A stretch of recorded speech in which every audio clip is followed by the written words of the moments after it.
हैं पेट्रोलियम के बारे में। पेट्रोलियम बोल दो या मिनरल ऑयल बोल दो, सेम सी बात है। पेट्रोलियम या ऑयल को हिंदी में तेल बोला जाता है। तो ये भी क्या है, कन्वेंशनल सोर्स ऑफ एनर्जी कहलाता है। अब सबसे पहला पॉइंट डिस्कस करते हैं पेट्रोलियम के बारे में, जो है मेजर एनर्जी सोर्स। ये ना सबसे इम्पोर्टेंट, जैसे कोल था ना इम्पोर्टेंट एनर्जी सोर्स, तो उसके बाद सेकंड नंबर पे पेट्रोलियम का नंबर आता है, जो हमारी लाइफ में ज़्यादा इम्पोर्टेंट रोल प्ले करता है। यहाँ तक समझ आ गई। अब दूसरी बात अपनी पेट्रोलियम के बारे में ये याद रखनी है, it provide fuel for heat and light.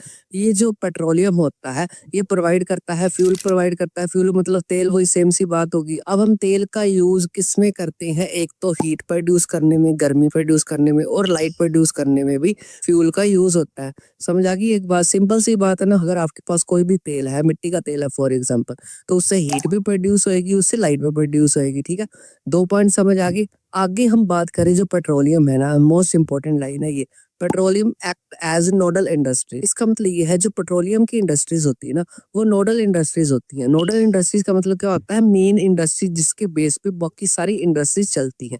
तेल के बिना सोच के देख लो, कोई इंडस्ट्री चल पाएगी? नहीं चल पाएगी ना। तो आपको एग्जाम में क्वेश्चन आता होता है, why the petroleum industry is called the nodal industry, तो इसका आंसर लिखोगे, इट सपोर्ट, ये सपोर्ट करता है textile, fertiliser and chemical industries. मतलब ये सपोर्ट करता है, ये एक ऐसी इंडस्ट्रीज है जो ये सपोर्ट करती है। टेक्सटाइल मतलब कपड़े की इंडस्ट्री भी सपोर्ट करती है, फर्टिलाइजर्स की इंडस्ट्रीज को भी सपोर्ट करती है, केमिकल इंडस्ट्रीज को भी सपोर्ट करती है। मतलब इसके बिना कोई भी इंडस्ट्री वर्क नहीं कर सकती। जैसे हमारा कार है, हमारे बाइक है, वो तेल के बिना, पेट्रोलियम के बिना नहीं चल सकता। वैसे ही इसको क्या है, नोडल इंडस्ट्री बोला जाता है, क्योंकि इसके बेस पे ही बाकी इंडस्ट्री चल पाती है। आई होप ये बेसिक आपको इन्फॉर्मेशन पेट्रोलियम के बारे में अच्छी तरह समझ आ गई। यहाँ से क्वेश्चन बनेगा आपको, हाँ भी, why the petroleum is called most important या major energy resource after the coal. तो अपने ये सारे पॉइंट्स लिख देने। हाँ भाई, मेजर इंडस्ट्रीज है, यहाँ से क्या होता है, फ्यूल मिलता है जो हीट और लाइट प्रोड्यूस करने में हेल्प करता है। नोडल इंडस्ट्री है, नोडल इंडस्ट्री क्यों है, वो सारी की सारी आपने रीजन बता देनी है। उसके बाद लास्ट में अगर बात करें तो आपने एक बात नोट रखनी है, जो मुंबई, गुजरात और असम, 3 स्टेट इंडिया की याद रखनी है। ये क्या है भाई, ये प्रोड्यूस करते हैं मोस्ट ऑफ इंडियन पेट्रोलियम, मतलब सबसे ज्यादा पेट्रोलियम अगर बाकी स्टेट्स एज कंपैरिजन, तो ये तीन स्टेट्स में सबसे ज्यादा पेट्रोलियम निकाला जाता है। ऑयल फील्ड्स है यहाँ पर, ऐसे याद रख लो। ठीक है, तो बेसिकली आपने तीनों का नाम याद रखना है, और आगे जो मैंने मुंबई बोला ना, गुजरात बोला है, असम बोला है, इनके बारे में थोड़ी थोड़ी इन्फॉर्मेशन आगे एग्जाम पॉइंट ऑफ व्यू से आपने याद रखनी है। मुंबई के बारे में क्या इन्फॉर्मेशन याद रखनी है, ये इंडिया का टॉप ऑयल फील्ड है यहाँ पर, जो कितने परसेंट कवर करते हैं, 63%। तो ये छोटी सी इन्फॉर्मेशन ही आपने याद रखनी है।